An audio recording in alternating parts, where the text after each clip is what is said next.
Salve pessoas que gostam de ler, ter boas informações, com pessoas ótimas, bravas, valentes e lindas, como é o que vamos receber hoje. Nós estamos recebendo uma pessoa que tem basicamente todas as suas vontades voltadas para o ensino infantil. Uma pessoa muito boa para se conhecer e ótima para se levar na cabeceira com o seu livro que vamos mostrar. Antes, eu quero agradecer todas as pessoas da técnica que, sem eles, nós não estaríamos aí nas maquinetas. E vocês, Maria Estela Guedes, que através do seu site www.com nos insere em todo o universo lusófono, e também a jornalista Maria Emília Silveira, da Emília@agência Souk, que é SOUK, de que bom antigo.com.br, que nos apresentou esta pessoa maravilhosa. Nós estamos falando de Renata Aguilar, que é professora, coordenadora de ensino há mais de 30 anos, neuropsicopedagoga, especialista em matemática e alfabetização de crianças. Então, muitos livros editados. Lançou uma obra fantástica, de uma ideia genial, que nasceu de um relacionamento que ela vai fazer a gentileza de nos explicar. A obra chama-se Aurora Boreal, uma descoberta além das cores. Quem nunca sonhou com a Aurora Boreal, se encantou com isso? Aliás, o livro é um livro encantador, eu recomendo a todos vocês.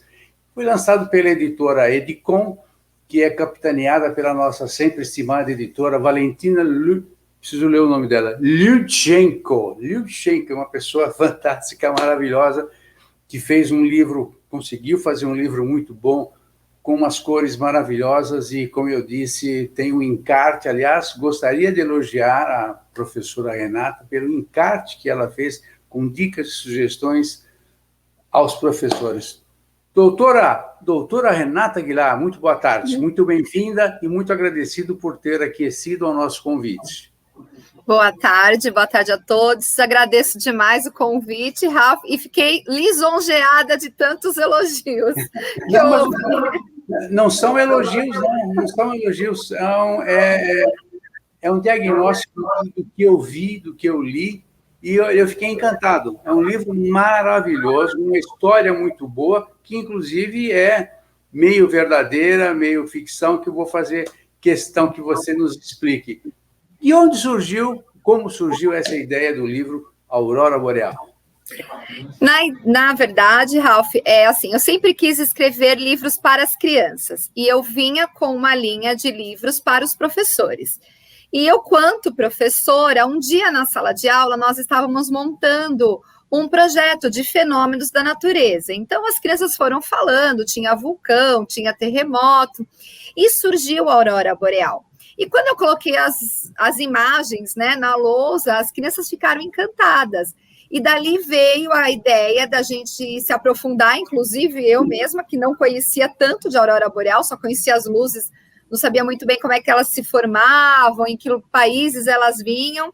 Então, surgiu dessa ideia das crianças realmente compreenderem.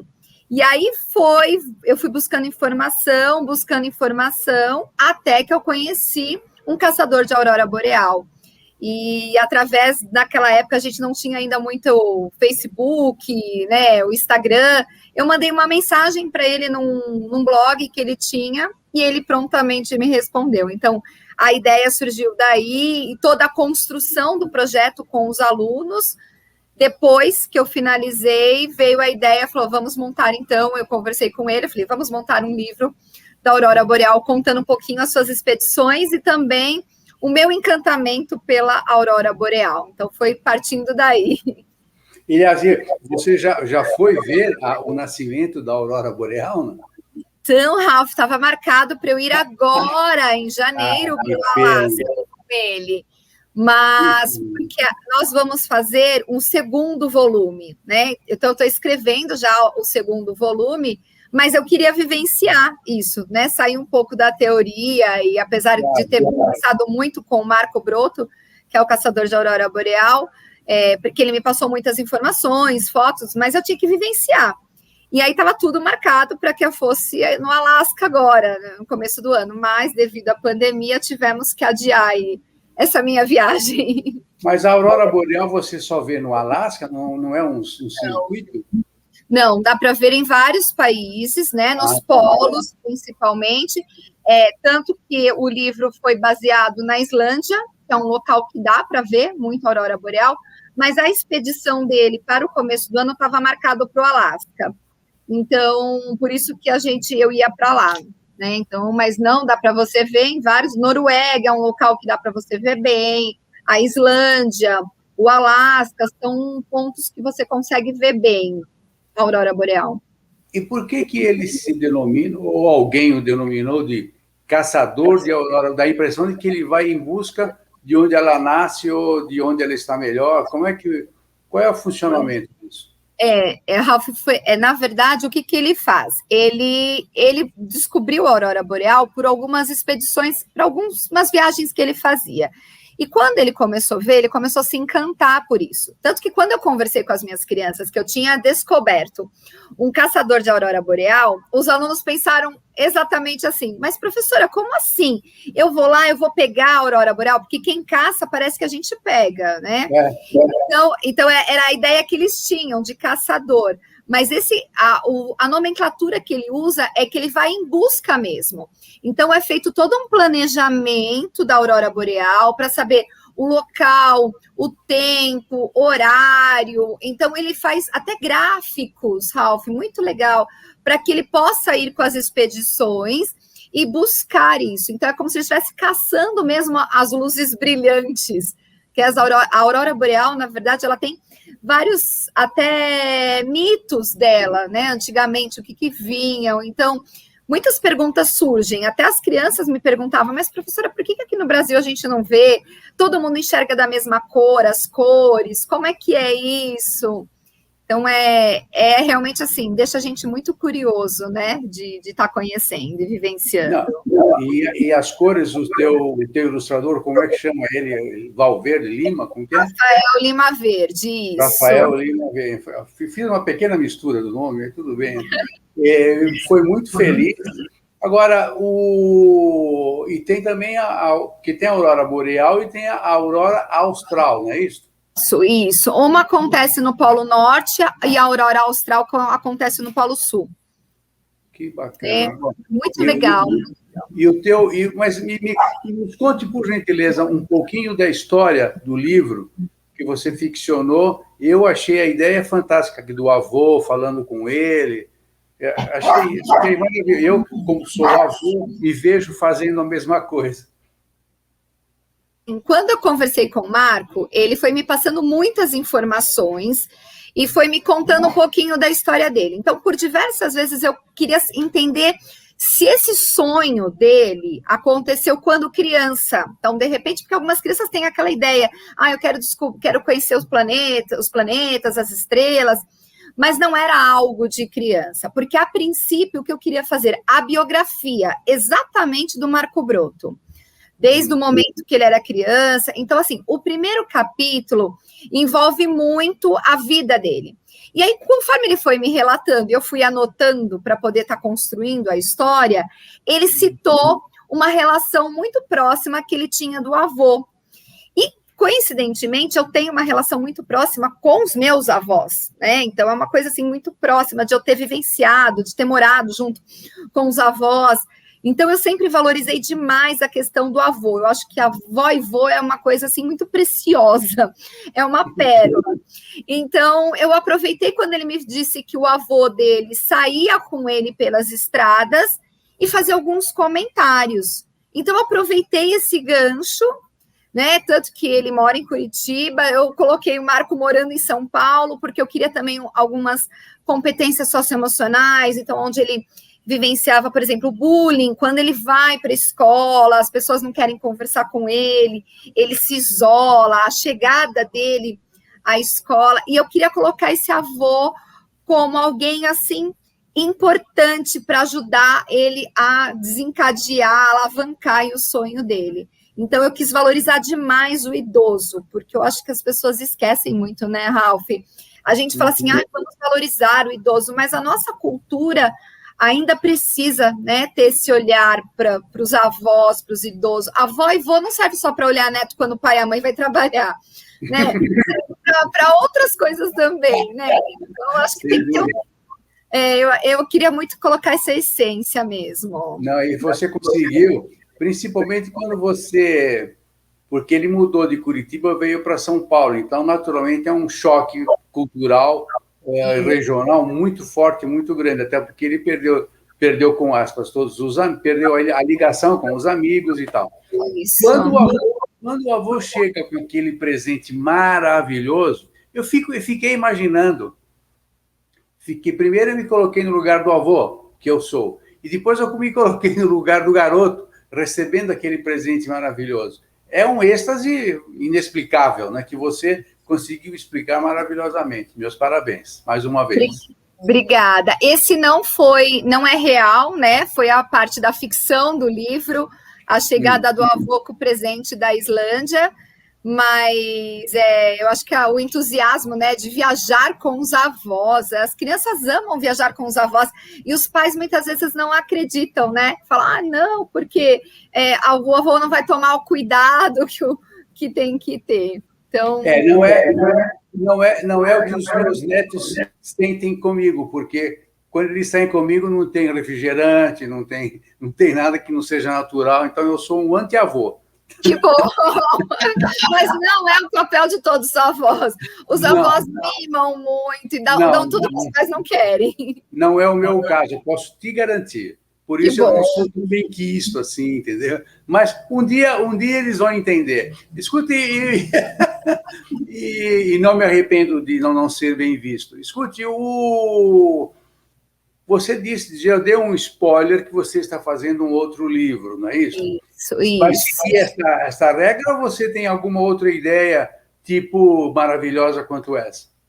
Não, vai seguir um pouco a regra. Então, assim, a ideia é que a gente faça vários livros da aurora boreal. Cada exemplar, né, cada volume, num local. Então, a gente fez na Islândia, agora o segundo vai vir para o Alasca.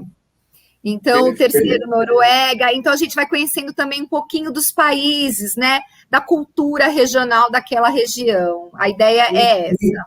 Isso eu achei fantástico. Você, digamos assim, com aspas, ludicamente, sem ofender a inteligência da criança e nem do adulto, porque o adulto vai gostar do livro também, tá?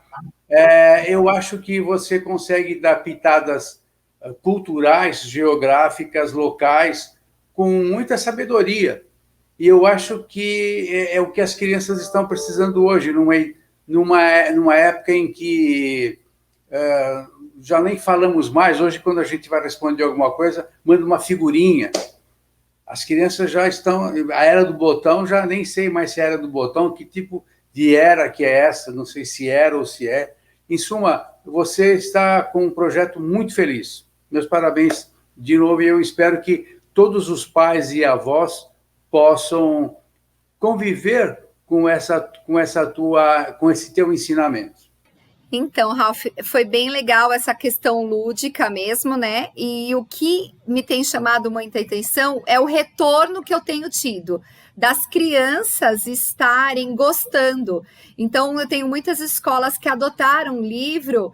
E a semana passada, eu e o Marco Broto estávamos, né, online, dentro de uma sala de aula, conversando com as crianças. E eles estavam realmente encantados aí, tanto pelas imagens, quanto pelas descobertas. E a professora até ampliou, fez vários projetos em cima da aurora boreal. Foi bem bacana mesmo. Não, eu acho que esse tipo de informação, particularmente para as crianças, ela é inesquecível. Eles nunca mais vão esquecer e, pelo contrário, vai alimentar a curiosidade para outros temas, outros tempos, outras histórias. Em suma, vai descortinar um universo que é fantástico e que só o livro pode nos dar. O livro ou uma boa história cantada. Mais uma vez, eu espero que você me perdoe pelo corpo presente, receba as nossas sinceras congratulações. Você e o Marco, né, o Broto. Que eu não sei se ele é broto mesmo ou já está velho, não sei. Desculpa. Olha, no livro tem a imagem dele, real. As imagens, uma coisa bacana é que as imagens que tem em fotos não é do ilustrador, são fotos tiradas pelo Marco Broto. Sim, não, isso ficou bem claro, isso ficou bem claro. Bom, menina, infelizmente nós temos que encerrar, infelizmente mesmo, tá? Receba mais uma vez as nossas congratulações, com todo o desejo de sucesso, e que as forças benfazejas do universo mantenham você dessa forma, bastante lutadora pelo bem da nossa infância, pelo bem da cultura infantil, porque se tivermos uma cultura, um infante bem letrado, teremos seguramente menos bandidos nas ruas. Eu concordo. E você é uma mola mestra desta vontade que a gente tem para conseguir uma sociedade muito melhor e mais literata de preferência. E educada também. E educada também. Verdade, verdade. É verdade. Eu acredito muito na educação para realmente fazer uma mudança aí que a gente precisa. E somos bem necessitados. E precisamos de pessoas que leem bem, que interpretem bem o que leem, que não basta apenas ler, né? Temos que saber o que ler e aprender com essa leitura. Saber ler a gente sabe, né? Os códigos, ok, mas temos que aprender mesmo. Perfeito. Isso, muito convite, Ralph. Passou muito rápido mesmo. Que a gente possa aí continuar esse caminho tão brilhante que é da leitura dos livros. Portas abertas para você e todos os livros que você conseguir, e eu espero que sejam muitos, conseguir editar, seja pela Edicom ou não. Valeu? Muito obrigado, mesmo de todo o coração. Obrigada, gente. Muito obrigada. Felicidades. Tchau, tchau. Pessoal, nós conversamos com a professora Renata Aguilar, esta figura maravilhosa que trouxe ao mundo um livro encantador, que eu recomendo a todos vocês, adulto, leiam e contem essas histórias para os seus filhos, netos e agregados, que vai valer muito a pena. A Aurora Boreal, estou com um livrinho aqui, A Aurora Boreal, uma descoberta além das cores, que é fantástico. Muito obrigado pela companhia, pela presença, pela paciência, principalmente. Até a próxima semana. Tchau, tchau.